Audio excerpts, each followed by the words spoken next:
Bonsoir à tous, merci d'être au rendez-vous pour une nouvelle édition sur Monaco Info. Voici les titres de ce vendredi 9 juin.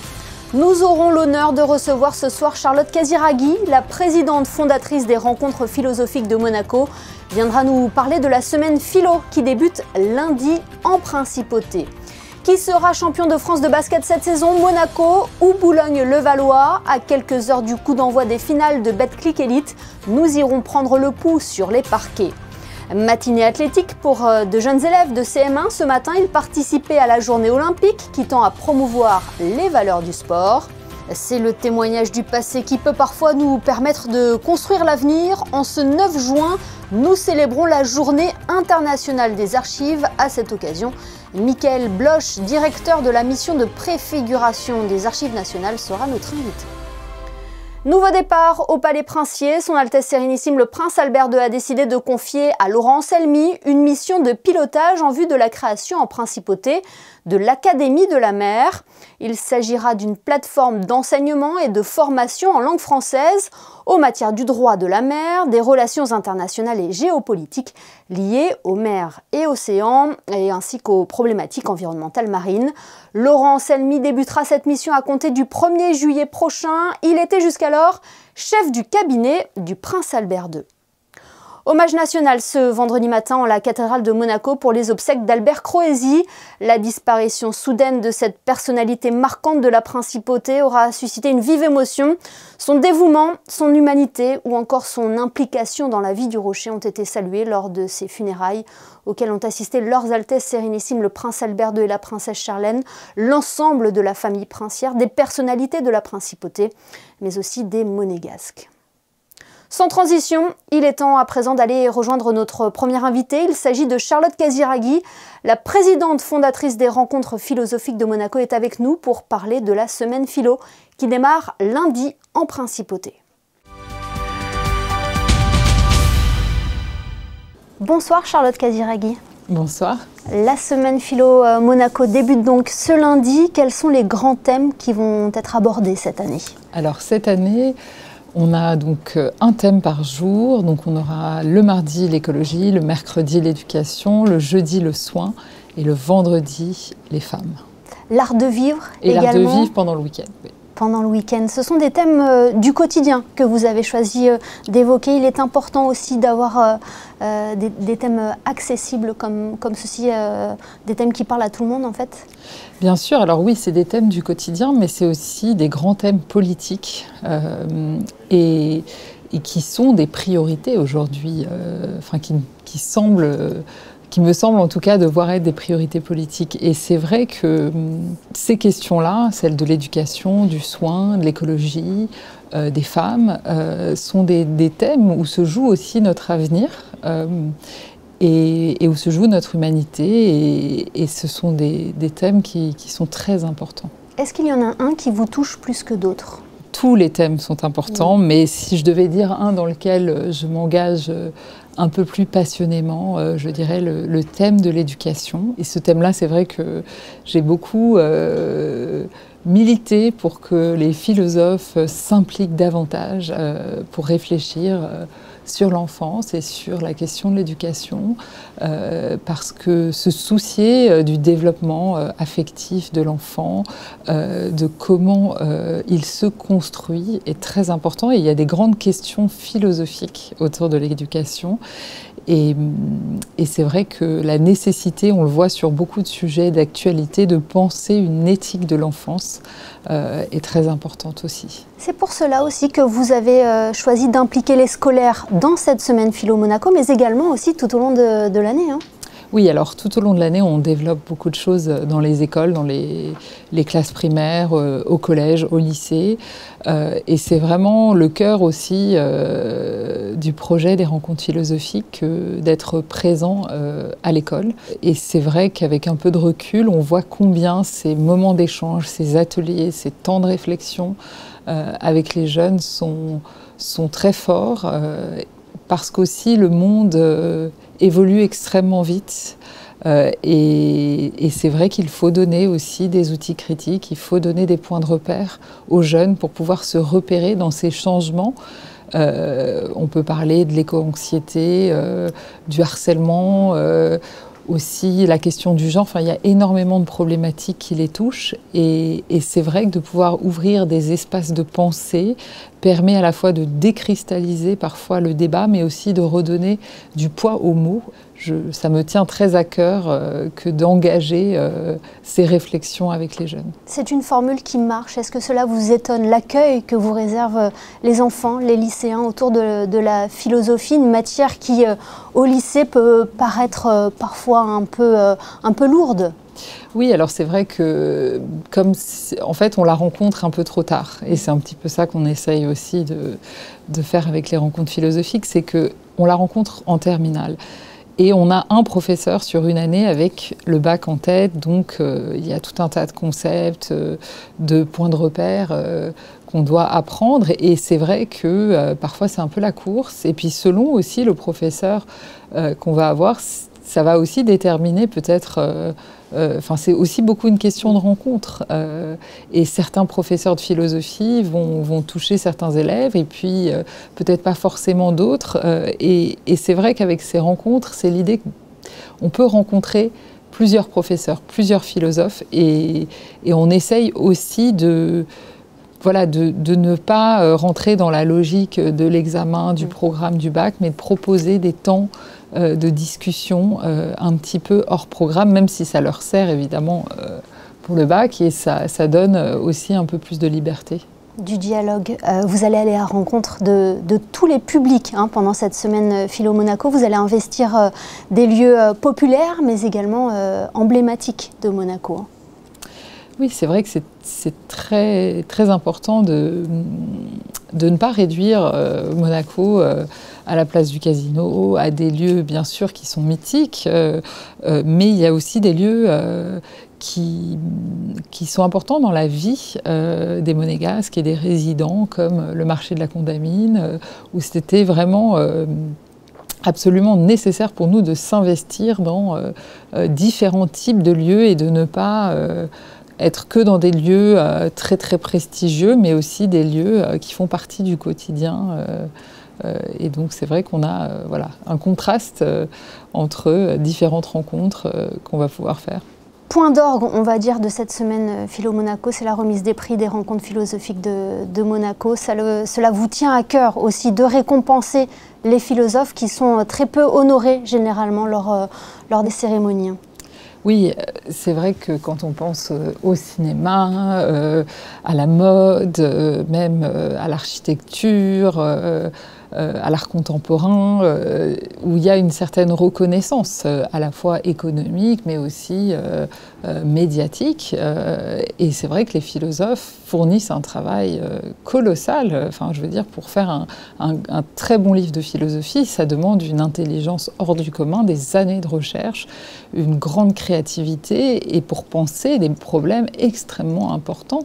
Et c'est vrai que le manque de reconnaissance, c'est quelque chose auquel on essaye aussi de faire une vraie cérémonie avec un prix où il y a aussi la reconnaissance, mais il y a aussi une aide financière qui est donnée aux gagnants du prix et on récompense aussi un éditeur pour son engagement pour publier de la philosophie. Donc c'est une manière aussi d'encourager la création philosophique. Et la lauréate 2022 sera présente lors de cette semaine philo. Manon Garcia, oui. Exactement. Merci infiniment d'avoir été avec nous dans les locaux de Monaco Info. On rappelle que la semaine Philo Monaco sera à suivre sur Monaco Info, mais également sur les ondes de France Culture. Merci beaucoup d'avoir été avec nous. Merci. J-1 avant les finales du championnat de France de basket, Monaco affronte son dauphin de la saison régulière, Boulogne-le-Valois. Jusque-là invaincu en play-off, la Roca Team compte bien continuer sur sa lancée pour enfin atteindre son premier titre. Bonsoir Yannick Debevert, quels sont les enjeux des 2 premiers matchs?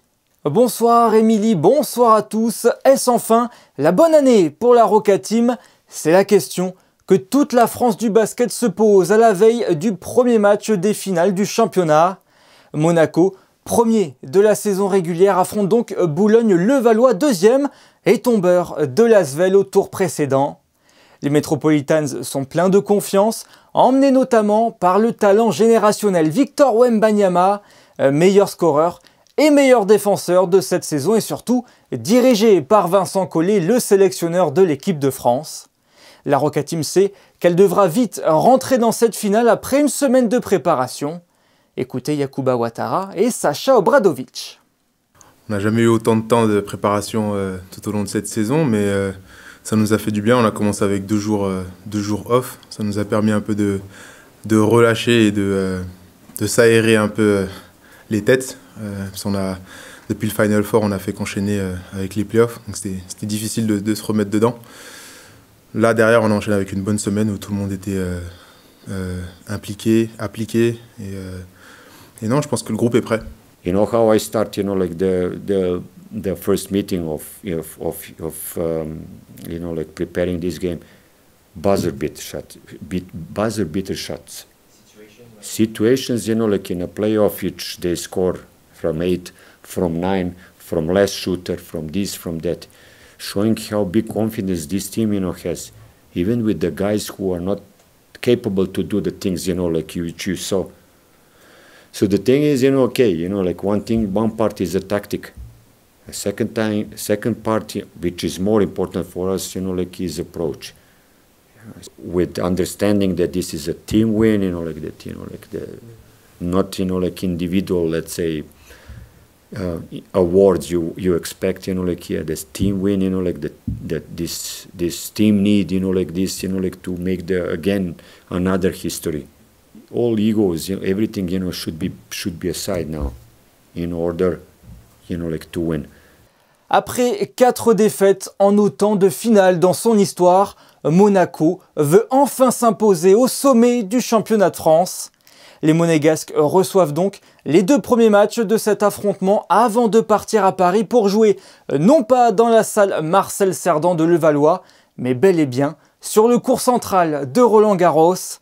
Un antre prestigieux de 15 000 places dans lequel la Roca Team a déjà eu la chance de jouer. C'était une victoire en début de saison face au Paris Basket.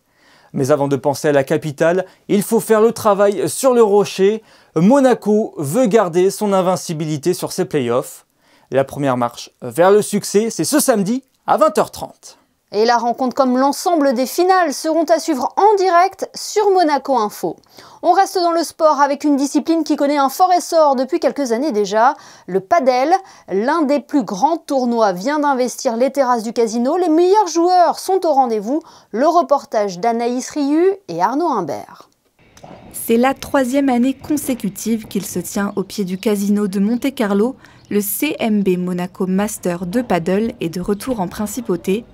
Une étape incontournable du circuit nouvellement rebaptisé A1 Paddle est soutenue à Monaco par la Société des Bains de Mer. Écoutez, on a la grande chance d'être le CMB Monaco Master, le groupe Mediobanca, Banque Monégasque, donc pour nous c'est un plaisir. La SBM qui nous permet d'être là et qui nous aide pour que ça soit un événement mondialement connu.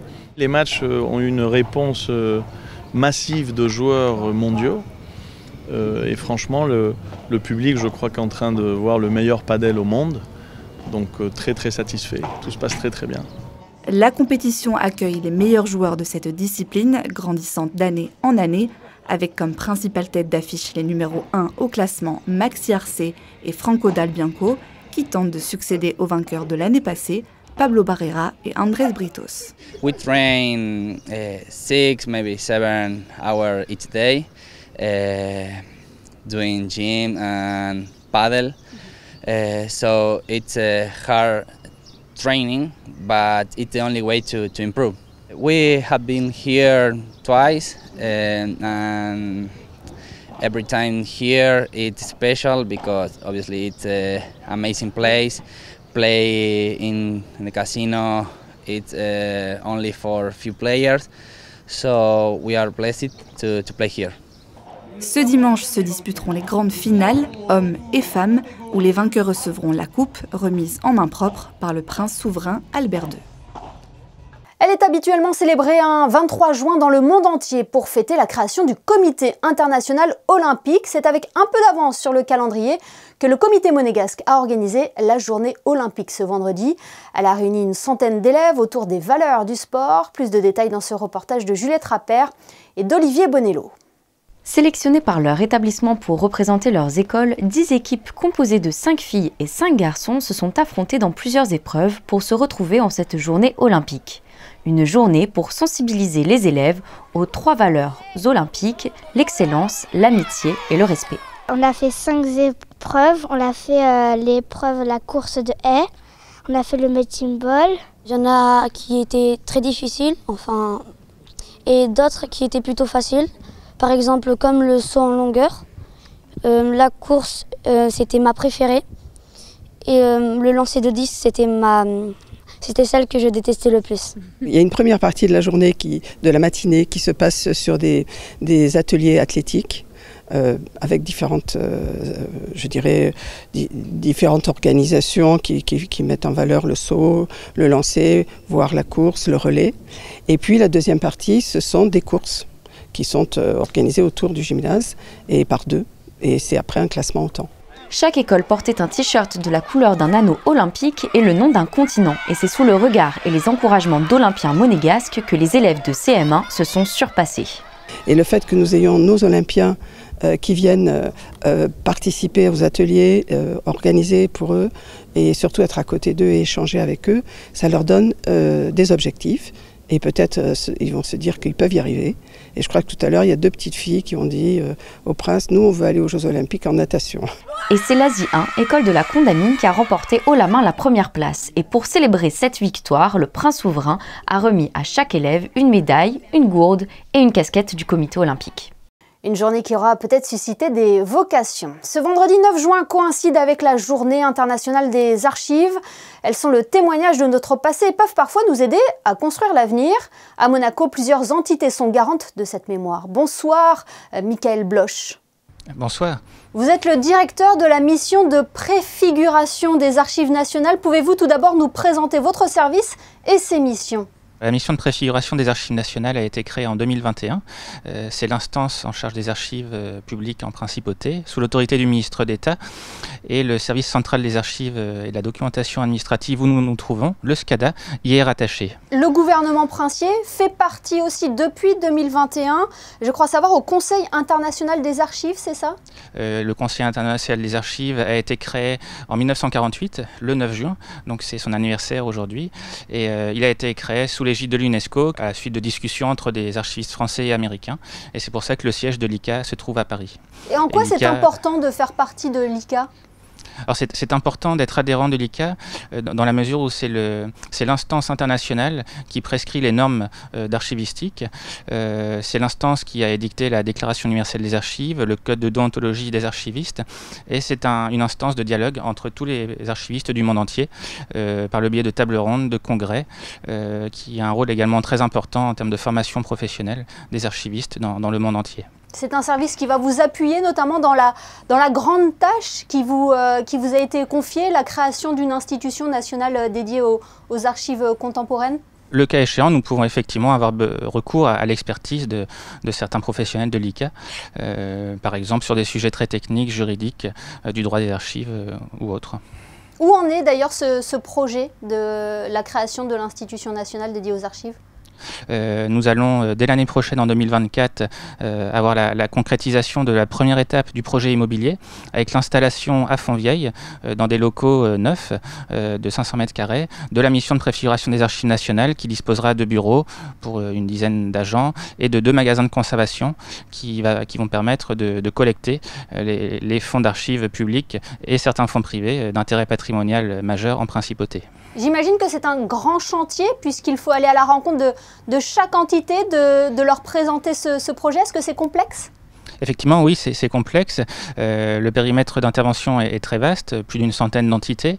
Nous sensibilisons les principaux acteurs, les principaux détenteurs d'archives en principauté à la notion de critères patrimonial, à la nécessité d'instaurer des procédures d'encadrement des éliminations, des procédures de bonne gestion des archives, car c'est une nécessité pour la bonne gouvernance, l'efficacité et la continuité administrative. Et quelle est la part du numérique, Michael Bloch, dans votre travail ?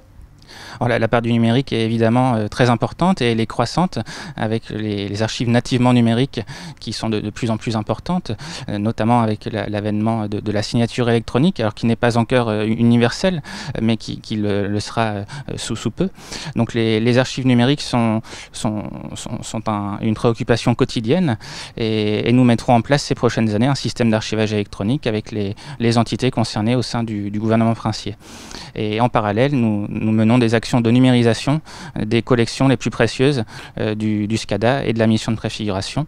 Par exemple, les collections de registres de demande de passeport des Monégasques depuis 1917 jusqu'à nos jours. Ces archives sont de véritables témoignages du passé. Est-ce qu'il y a des documents que vous avez en votre possession qui vous ont marqué par leur rareté ou leur importance dans l'histoire de la principauté ? Je pense par exemple aux documents de la période de la Seconde Guerre mondiale, naturellement. Il y a des documents très intéressants sur la mise à l'abri des populations en cas de bombardement. Il y a des documents très intéressants sur l'urbanisme et les travaux publics, et donc dans les fonds de la direction des travaux publics depuis les années 1880 jusqu'à nos jours, avec des plans d'architectes, des dessins, des photos, de la correspondance, des notes et d'autres typologies. Donc les fonds du SCADA et les fonds privés qui sont collectés par la mission de préfiguration sont immensément riches.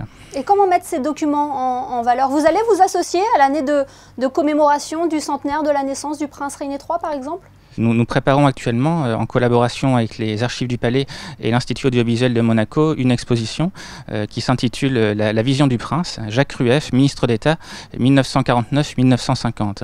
Donc c'est une exposition qui se tiendra du 6 novembre prochain au 26 janvier 2024 dans le hall du ministère d'État où nous nous trouvons. Eh bien, merci beaucoup, Michael Bloch, d'avoir été notre invité ce soir à l'occasion de la Journée internationale des archives. Merci. Merci. Dans le reste de l'actualité en images, la principauté célébrait hier la fête Dieu, une fête centrée sur le mystère de l'Eucharistie. Cette journée aura été marquée par une messe en la cathédrale de Monaco, puis par une procession dans les rues de Monaco-Ville jusqu'à la place du Palais Princier. Vous le voyez à l'image, le prince Albert II et la princesse Charlène se sont recueillis lors de ce moment de vie sur le rocher. Le prince souverain qui a assisté également à la conférence Création, Art et Écologie donnée à l'occasion du Green Shift Festival et lors duquel le documentaire Sea Art a été projeté en avant-première. Cet événement qui donne la parole à plusieurs personnes pour bâtir un monde durable se poursuit jusqu'à samedi du côté du Larvoto. Intéressons-nous à présent au dernier happy hour musical de l'Orchestre Philharmonique de Monte-Carlo mettant à l'honneur la musique de chambre. José Sacré vous en dit plus.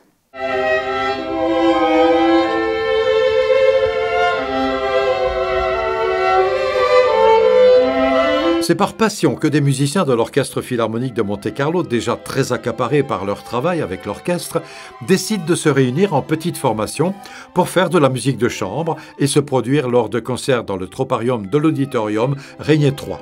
Le dernier de ces happy hours musicaux de la saison, mercredi 7 juin, a permis au public de découvrir un nouveau trio, Il Young-che, premier violon, Adela Urkan, second violon, et Federico Andrés Ud, premier alto, dans des œuvres de Dvorak, Taneyev et Kodail. Quand on parle aux musiciens qui font partie d'un grand orchestre comme celui de Monaco, on les entend souvent dire qu'ils ont besoin de faire de la musique de chambre. Globalement, quand on est à l'orchestre, il faut qu'on soit des ouvriers tip-top, mais vraiment excellents. Mais il faut quand même qu'on réponde aux demandes d'un chef, toujours. Donc il faut qu'on soit musicalement préparé à être autonome, mais tout en suivant une direction commune, parce que sinon c'est impossible à mettre 90 ou 100 musiciens tous ensemble. Alors qu'en musique de chambre, comme je vous ai dit, il n'y a pas de chef. Donc là, c'est à nous de choisir notre voix, nos intentions, notre lecture de la partition qu'on va évidemment respecter, mais c'est notre manière d'interpréter et ça va se régler entre nous et à la fin, ça sera que notre vision à nous, sans intermédiaire. C'est la magie du concert. Ce journal touche à sa fin. Avant de nous quitter, jetons un coup d'œil sur vos prévisions météo. Bonsoir Vanessa, avez-vous de bonnes nouvelles à nous annoncer pour le début du week-end ? Bonsoir à tous. Samedi, le retour du soleil avec quelques nuages insignifiants. Les températures resteront très douces, elles oscilleront de 16 à 21 degrés. Le soleil se lèvera à 5h48 et se couchera à 21h08 et nous fêterons les Landry. Merci Vanessa et merci à vous pour votre fidélité. On se quitte en images avec le Padel qui a investi les terrasses du casino pour la 3e année consécutive. Les meilleurs joueurs au monde s'y affrontent comme a pu le constater notre photographe Stéphane Dana. Excellente soirée à tous et à demain samedi pour une nouvelle édition sur Monaco Info.